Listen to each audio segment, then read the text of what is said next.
Wishing you big Sankranti success. Thank you government తరఫున ఈ film city proposal కూడా ఒకటి ఉంది కదా సార్, దాని మీద కూడా ఏమన్నా?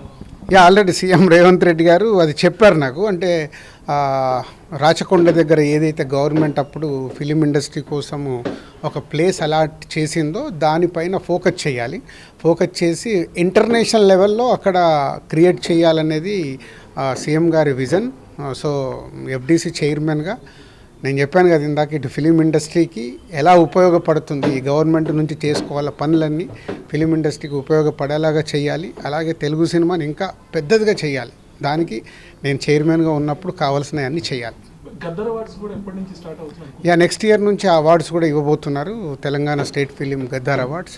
సో అవిటి మీద కూడా కమిటీ ఆల్రెడీ ఉంది, ఆ కమిటీతో పాటు డిస్కస్ చేసి ఫైనల్ చేయాల్సిన థింగ్స్ ఉన్నాయి. ఇంతవరకు ఎఫ్డీసీకి చాలా పెద్ద పెద్ద అంటే ఎంఎస్ రెడ్డి గారి దగ్గర నుంచి చాలా మంది ప్రముఖులందరూ అంటే ఉమ్మడి ఏపీ దగ్గర నుంచి చేశారు.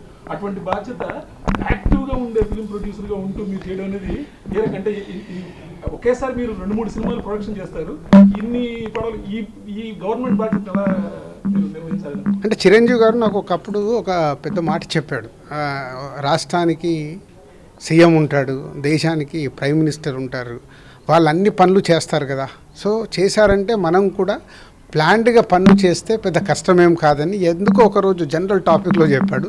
అది నా మైండ్లో ఉండిపోయింది. అంటే నేను ఒక్కొక్క సినిమా తీసినప్పుడు బాగా తీస్తున్నాను అనుకునేవాడిని. అలాగే 4 సినిమాలు తీసినప్పుడు తీయగలిగాను, ఒక సంవత్సరం 6 సినిమాలు చేయగలిగాను. ఇన్ని చేయగలిగినప్పుడు లీడర్షిప్ కరెక్ట్గా ఉంటే ఎన్ని పనులైనా చేయొచ్చు. దానికి కూడా లీడర్షిప్నే లాగా టీముని తయారు చేసి చేస్తాం. స్టూడియో పెట్టే ఆలోచన కూడా మీరు ప్రత్యేకంగా ఉంది అంటే మీరు ఆల్రెడీ ఎగ్జిబిటర్ అంటే ఇప్పుడు ఈ 2 ఇయర్స్లో నేను స్టూడియో గురించి చైర్మన్గా ఉండి ఆలోచించాను. అది మా కంపెనీ నుంచి CEO వస్తున్నాడు, సో వాళ్ళు చూస్తారు. మాకు ఒక దగ్గర ప్లేస్ ఉంది, దాంట్లో స్టూడియో అనుకున్నాము. బట్ ఇప్పుడు ఎఫ్డీసీ చైర్మన్గా ఉన్నప్పుడు నా కోసం కాదు, నలుగురికి ఉపయోగపడే పనే చేయాలి, నేను అదే చేస్తాను. అన్ని పెద్ద సినిమాల్లాగే దానికి ఉంటుంది.